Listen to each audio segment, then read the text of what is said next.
majority of these players weren't considered for the T20 squad, simply because we wanted them to have a full and proper preparation for the Test match tour of South Africa, which we consider to be of high importance and one that looms as high quality as well. I mean, despite having probably 4 or 5 players that would normally be there who are in South Africa, I think it's still a pretty strong squad, particularly the batting. I think there's a lot of hard hitters and players in form there with the bat. Alex Carey obviously will keep.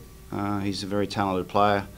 And the bowling lineup, albeit a bit inexperienced, I think it's a great opportunity for some of these guys to show how good they are on the international stage and cement a spot moving forward. I think in this instance it's fair to say we wanted one of our leaders, and David being the vice captain of our national side quite regularly, we wanted one of our leaders to remain here and captain that T20 side, and not necessarily appointed to anything that may happen in the future. Chad is performing well, as he always does, but with Jackson Bird there, he certainly has the jump on Chad at the moment. There's no doubt about that.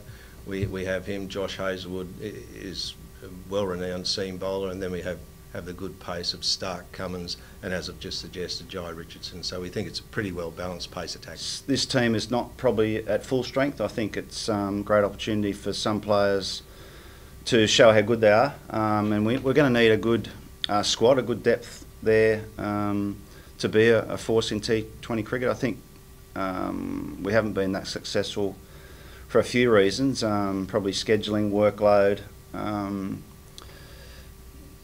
So I think this is, the T20 World Cup is obviously a focus, but there's a lot of water to go under the bridge between now and then. So each tournament take one at a time, and we've got a strong side, even though there's a few players missing. So hopefully we can start getting some confidence by winning whatever tournament's in front of us, and then obviously the World Cup will look after itself. That was a bit of a shock, definitely.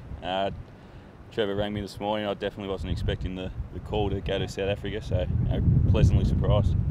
I'm not sure why I wasn't picked in the Sydney Test as a second spinner. Maybe Ashton was going to be an all-rounder or something like that. So I'm not sure what the selectors were thinking, but to get called up, I'm not going to knock it back.